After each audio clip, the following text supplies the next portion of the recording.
Hello everyone, welcome back to my channel. If you are new here, hi, my name is Sophie from over on Instagram at A Diary of a New Mum, and today I am going to do a very quick, I'm hoping, vlog on how to survive the deepest, darkest depths of pregnancy, which I always feel is the first trimester.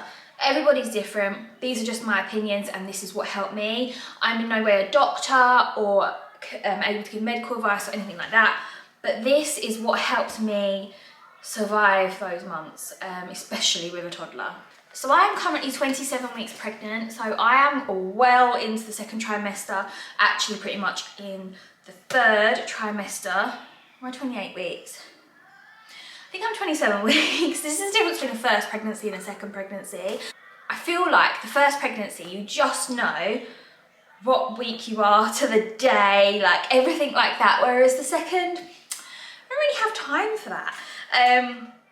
So I have a 2-year-old, she's called Rosie, and actually my first trimesters weren't too different between this pregnancy and her pregnancy. I will go into a bit of that about what helped me then and what helped me this time. I'm actually feeling really good now. I'm really out of breath when I talk, hence like catching my breath all the time. I feel like that all the time.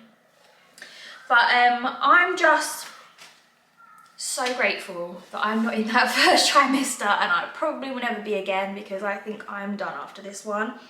I just have this feeling that 2 is perfect for me and for my family. However, never say never, guys. You know what hormones do to you, so never say never. But I just want to say, like, if you are really struggling, always reach out for help. There are places that you can go speak to your GP, your midwife. There are several help groups online that you can get help from. Don't suffer in silence, it really isn't worth it. So my first trimester in my second pregnancy was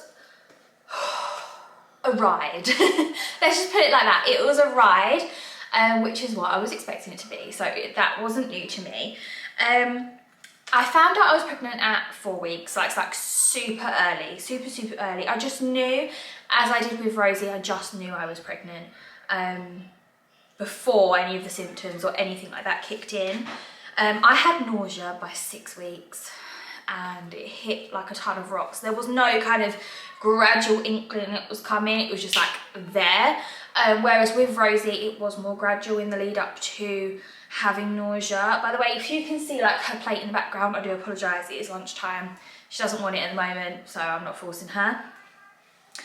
The tiredness was one of the very first symptoms as well, because the tiredness was just actually a lot more extreme than when I was pregnant with Rosie, and that's probably partly because I have a 2-year-old already who's probably going to come in any minute now. Please excuse her if she comes in and shows her face and says hi. Kind of cute. And I actually was getting sharp pains in my stomach.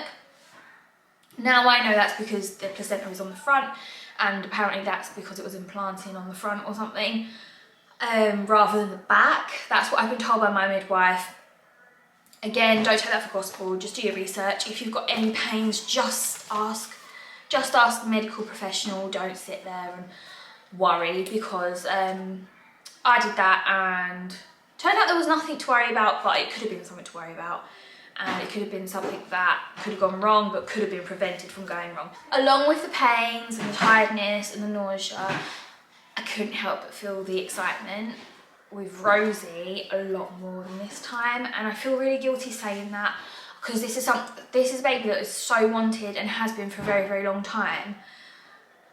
But I just didn't feel as excited as I did when I fell pregnant with Rosie, and I do feel so bad for saying that. And it's not because I don't want the baby. I have wanted this baby for so long, and it finally happened. And I think like the reality of it kind of mentally kicks in, like, oh, we're gonna have 2 under 3. Like, how are we gonna do this?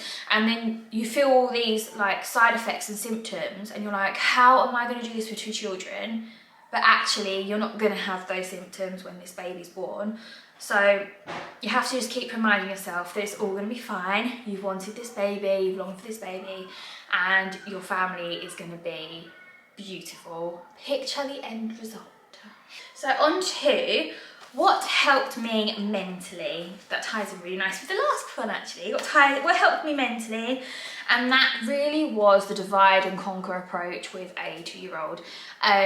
She was just 2 at this point, so she very much needed a lot of attention, a lot of time. She still does now, she still deserves 2 now as well. But my husband and I very much divide and conquer so that I could get rest. You know, having that time to recover, recuperate, and then go again is priceless. So if you have the resources and you have the opportunity to, definitely divide and conquer, because teamwork makes the dream work, right? Next up, I did this with my pregnancy with Rosie and it really helped, so I did it again this time, and that is journaling.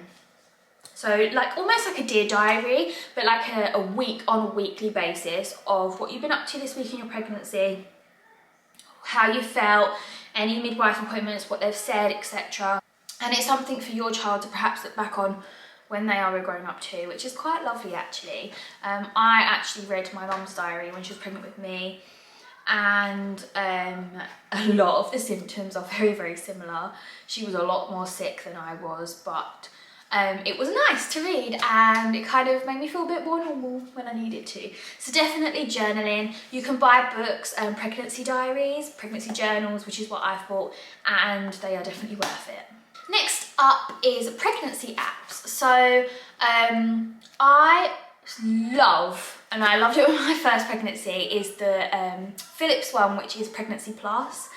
And you have like the 3D figure that you can, or 4D figure, whatever it is, that you can see what the baby looks like, what size the baby is, like, oh, your baby's the size of a penguin or like a lion or something like that on there, and it tells you. But there's also like a synopsis for your partner to read as well, how you might be feeling, without you having to try and communicate as well. So my husband is logged into that app as well.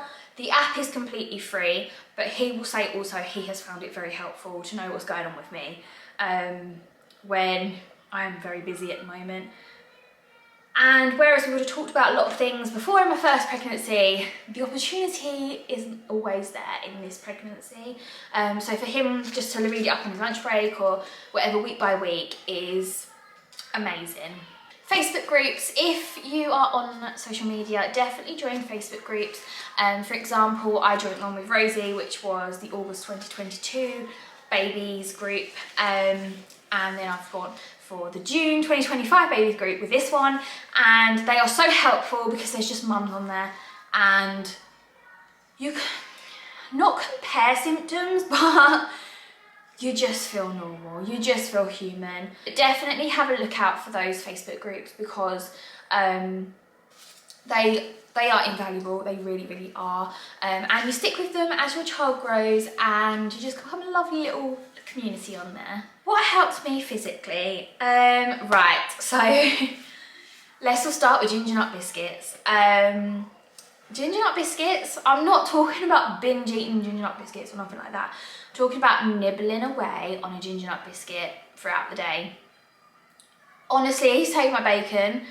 Actual bacon, I still can't stomach bacon now, but ginger nut biscuits, they were amazing.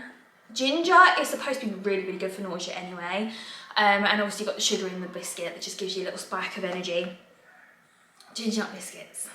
Polos are a good one as well, because sometimes you can get a metallic taste or a sour taste in your mouth. Having polos in your pocket are invaluable as well, especially throughout the day when that taste comes in your mouth. It just helps shift it before you start feeling sick. I definitely feel like it's prevention rather than cure with the first trimester. Hot squash, so like make squash with boiling water instead of cold water basically. Drinking that, I don't know what it was, but just I found really helped me. It might be one of those weird things that just made me feel better, but I'm going to share it with you in case it might help you. Eating snacks rather than meals, because if you eat meals, you're eating a lot of food in one go, and if you're being sick, your stomach is going to go, oh, what's going on? Like, why am I eating so much in one go? Eat snacks throughout the day rather than big meals, because that will really, really help prevent you from being sick.